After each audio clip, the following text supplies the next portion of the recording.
दोस्तों हजरात, एक हैदराबाद में एक साहब है जिनके बेचारे जब मुंह खोलते कुछ ना कुछ जो है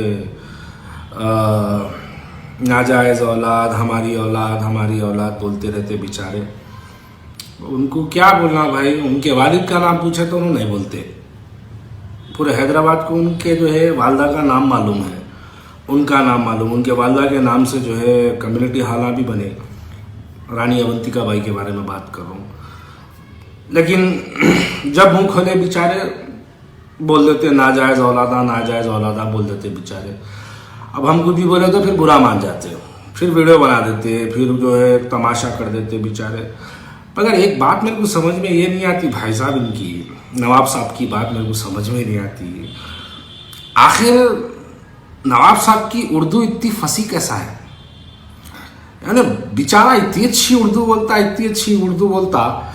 नहीं, मेरे भी बहुत सारे हिंदू दोस्तां हैं जो कि जो है बेचारे उर्दू बात करें तो थोड़ा सा उन लोगों की उर्दू में समझ में आ जाता है कि ये बेचारे को यार थोड़ी उर्दू कमी है इसकी उर्दू के अंदर बोल के। लेकिन हमारे गोशा महल के रुकने असेंबली नवाब साहब की जो है इतनी प्यारी उर्दू है। वो असल उर्दू उनकी इस वास्ते है क्योंकि जो सोबतें हैं, उनको सोबतों से जो असर मिला, यानी बोलते ना कि तू नहीं तेरा खून बोल रहा है, बोलता ना, वो वैसे ही है वो कि उनकी उर्दू इस वास्ते बहुत अच्छी है। मुंह खोले तो बेचारे जो है कुछ ना कुछ बोल देते।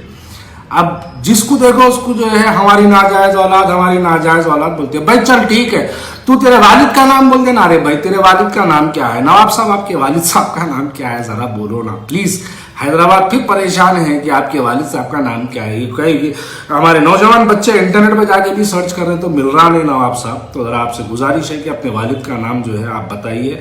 और आप बेचारे चुप मुंह खोलते, किसको भी जो है नाजायज़ औलाद बोल देते। वो इतना असर गई को कभी नाजायज़ औलाद चुप, इनको इतना चोरी गई को मेरे को समझ में नहीं आता। वो इस बात नहीं आता क्योंकि बस्ती में एक घर में चोरी हो गई थी, कहते हैं एक घर में चोरी हो गई थी बस्ती में। तो जब से वो घर में चोरी हुई तो घर वालों को इतना गुस्सा है कि बस्ती के किसी भी घर में चोरी हो उनको बहुत सबसे ज्यादा गुस्सा आता। तो नवाब साहब ये क्या माजरा है, जरा थोड़ा सा इसको थोड़ा सा पब्लिक के अंदर टेरिफाई करो। और जहां तक बात रही है कि आप ये बोल रहे हैं कि ऐसा नहीं है, हिंदुस्तान एक सेकुलर मुल्क है। सेकुलर मुल्क के अंदर मुझे एक हमारे बहुत प्यारे अजीज दोस्त है इमरान प्रतापगढ़ी, उनका एक शेर भी यहाँ पे याद आ रहा है कि चाक है जिगर फिर भी आए हैं रफू करके, जाएंगे तुमको हकीकत से रूबरू करके।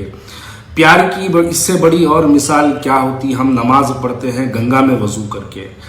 कि अगर कोई हमारा मुस्लिम भाई अगर जो है एक गेरुए कलर का या जाफरानी कलर का अगर शमला पहन लिया, पगड़ी पहन लिया, तो उस पर आपको एतराज क्यों हो रहा? भाई ये हिंदुस्तान की खूबसूरती है कि कोई भी मुसलमान गेरुआ पहन सकता। अगर आप भी हकीकतन हिंदुस्तानी हैं और हिंदुस्तान से बेहद आप मोहब्बत करते हैं तो कल से आप गेरुई टोपी उतार दीजिए, हरी टोपी पहन लीजिए। क्योंकि हरी टोपी भी पहनना वो भी हिंदुस्तान का ही कलर है, जैसा गेरुआ हिंदुस्तान का कलर है, तो आप हरी पहन लीजिए। तो हम भी बोलेंगे वाकई भाई बेचारा जो है हिंदुस्तान से बेहद मोहब्बत करता बोलेंगे। क्योंकि हिंदुस्तान क्या है, हर एक का मुल्क है, वो किसी के एक का मुल्क नहीं है, कोई खाली नवाब साहबों का मुल्क नहीं है। वो जो है हिंदुस्तान एक ऐसा मुल्क है कि वो उसके अंदर नवाबा भी रहते, राजा भी रहते, रानियां भी रहते, उसके अंदर जो है हमारे बहुत सारे लोग रहते, फिर रानियों को इस्तेमाल करने वाले भी रहते। नवाब साहब बुरा नहीं मानना, बस इतना बता दो वालिद साहब का नाम क्लैरिफाई करो नेट पे आके।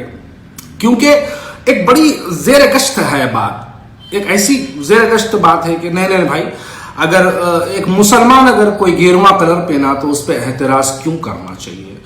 तो मैं भी बोलता हूँ एक हिंदू अगर हरा कलर पहना तो उस पर एतराज़ क्यों करना चाहिए? उस पर भी नहीं करना चाहिए। हिंदुस्तानी है तो सब कुछ करना चाहिए। एक मुसलमान गेरुआ पहनना चाहे तो हिंदू जो है हरा भी पहनना चाहिए, वही तो हमारे मुल्क की खूबसूरती है। तो नवाब साहब आपसे गुजारिश है कि चुप नाजायज़ औलाद का इस्तेमाल मत करिए। क्योंकि मेरे को ऐसा लगता है कि आपको बचपन में कोई बोले थे होंगे कि नाजायज़ औलाद, उसकी तकलीफ आज तक भी आपको होती, जवानी तक भी उसका असर बाकी है। अब जवानी तो नहीं रही आपकी, क्योंकि आप मेरे साथ ही जो है कॉर्पोरेटर बने थे 2009 के अंदर, नवंबर के महीने के अंदर। तो आप जब मेरे से थोड़े से बड़े थे, तो आपसे गुजारिश है नवाब साहब कि बराए करम मेहरबानी आप अपने वालिद का नाम बता दीजिए और इस बात को साबित करिए कि आप नाजायज़ नहीं है। चार मीनार के दामन में पर्ल्स की दुनिया का बादशाह लक्ष्मी नारायण पर्ल्स कई बरसों से राज करता आ रहा है पर्ल्स की दुनिया में। पेश करता है बहनों के लिए रूबी, नवरत्न, नीलम, नगीनों और मोतियों से बने हुए खूबसूरत हार। खूबसूरत हैदराबादी लैक और स्टोन से बनी हुई चूड़ियां और गोटे सिर्फ और सिर्फ लक्ष्मी नारायण पर्ल्स पर।